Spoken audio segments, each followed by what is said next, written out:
आसमां, ताज़ी हवा और एकांत, और क्या चाहिए कवि को। हेलो, नमस्ते, आदाब, सत श्री अकाल। मैं अनूप आज आपको बताऊंगा एक ऐसे व्यक्ति के व्यक्तित्व के बारे में जिन्होंने भारत का नाम पूरे विश्व में रोशन किया। एक ऐसे व्यक्ति जिन्हें भारत का पहला नोबेल पुरस्कार जीता। एक ऐसे व्यक्ति जिन्हें अंग्रेजों ने नाइटहुड की उपाधि दी और गांधी जी जिन्हें गुरुदेव के नाम से पुकारते थे। जी हाँ, एक कलाकार, कहानीकार, कथाकार, अभिनेता, दार्शनिक, चित्रकार और ना जाने क्या क्या। जी हाँ, अगर आप उनके बारे में नहीं जानते तो आपको उनके बारे में जानना चाहिए। तो चलिए रूबरू करवाते हैं आपको गुरुदेव रविंद्रनाथ टैगोर के बारे में। 7 मई 1861 में बंगाल के एक संपन्न परिवार में उनका जन्म हुआ। अपने 13 बहन भाइयों में सबसे छोटे रविंद्रनाथ टैगोर। उनके भाई एक अच्छे संगीतकार थे। उन्हीं से बचपन में उन्होंने संगीत की शिक्षा ग्रहण की। स्कूल के बंद कमरों में पढ़ाई करना उन्हें अच्छा नहीं लगता था। ये पारंपरिक शिक्षा प्रणाली उन्हें बिल्कुल रास नहीं आई। उन्होंने 3 स्कूल भी बदले, लेकिन अंत में घर पर ही बैठ के पढ़ाई करने का निर्णय लिया गया।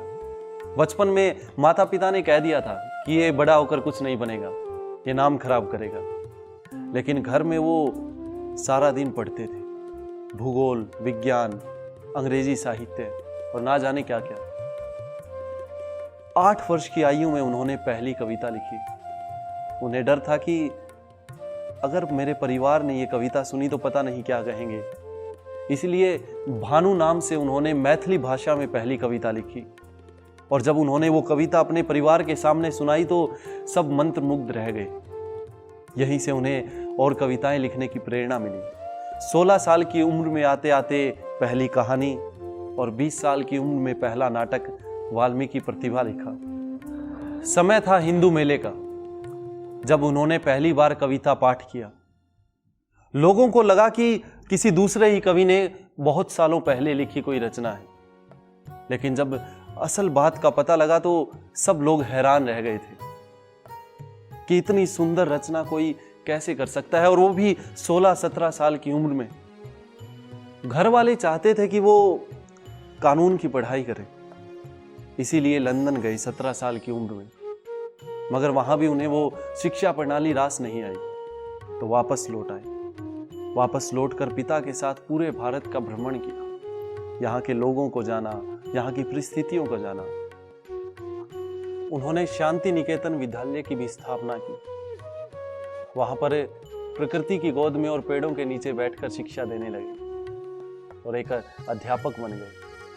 एक समय ऐसा भी आया जब उन्हें अपनी पत्नी की गहने तक बेचने पड़े थे।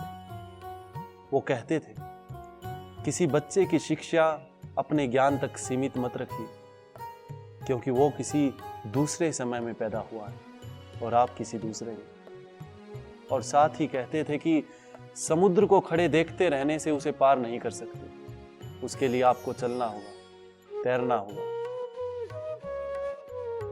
और उनका एक खूबसूरत गीत একলা চলো। যদি তোর ডাক শুনে কেউ না আসে তবে একলা চলো রে। যদি তোর ডাক শুনে কেউ না আসে তবে একলা চলো রে। एक दिन ऐसे ही बैठे अपनी किताब गीतांजलि लिख रहे थे, तो उनके पास उनके एक अंग्रेज मित्र बैठे थे। वो उनकी कविताओं से इतने प्रभावित हुए कि उन्होंने चुपचाप उनकी एक कविता नोबेल कमेटी को भेज दी। जब नोबेल कमेटी ने उनकी वो कविता पढ़ी तो पूरी गीतांजलि पुस्तक को मंगवाया और पाया कि ये सबसे सर्वश्रेष्ठ है, और इस तरह भारत को पहला नोबेल पुरस्कार मिला। वैसे रविंद्रनाथ टैगोर को अंग्रेजों ने नाइटहुड की उपाधि दी, लेकिन बाद में उन्होंने उसे लौटा दिया। जब जलियांवाला हत्याकांड हुआ था तो उसके बाद उन्हें बड़ा गहरा दुख लगा, जिसकी वजह से उन्होंने नाइटहुड की उपाधि उन्हें वापस कर दी। इसी तरह गांधी जी भी उन्हें गुरुदेव के नाम से पुकारते थे। ऐसे थे गुरु रविंद्रनाथ टैगोर। गुरु रविंद्रनाथ टैगोर एक ऐसे कवि थे जिन्होंने 2 देशों का राष्ट्रीय गान भी लिखा, भारत का जनगण मन और बांग्लादेश का आमार सोनार बांग्ला। आमार सोनार बांग्ला आमी तोमाय भालोबासी।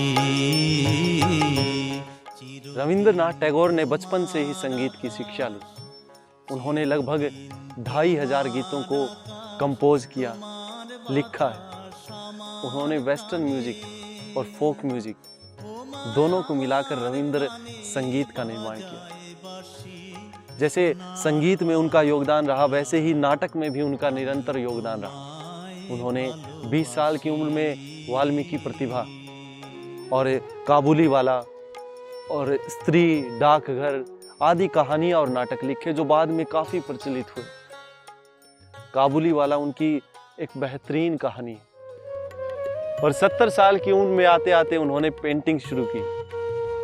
जब इंसान आराम से जीवन व्यतीत करने की सोचता है, तब उन्होंने एक नई कला में अपने हाथ आजमाए और उस विधा में भी उन्होंने अपनी एक अलग पहचान बनाई। आजादी से 8 दिन पहले 7 अगस्त 1947 को वे दुनिया से विदा ले गए, लेकिन पूरे विश्व में भारत का नाम रोशन कर गए। भारत सरकार ने 1961 में उनकी 100वीं जयंती बनाई। जगह जगह रविंद्र भवन बनवाए गए और उनके द्वारा लिखी गई कहानियां और नाटकों के प्रदर्शन हुए। उनकी बनाई गई पेंटिंग्स की एग्जीबिशन हुई। संगीत नाटक अकादमी ने उनके गीतों की किताबें प्रकाशित की। उनके गीत सूरदास, कबीर, मीरा आदि की श्रेणी में आते हैं।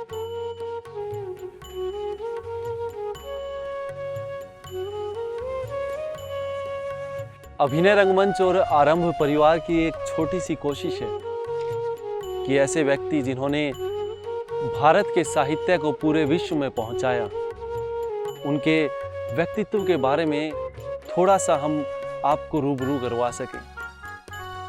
उम्मीद है आपको हमारा ये प्रयास अच्छा लगा होगा।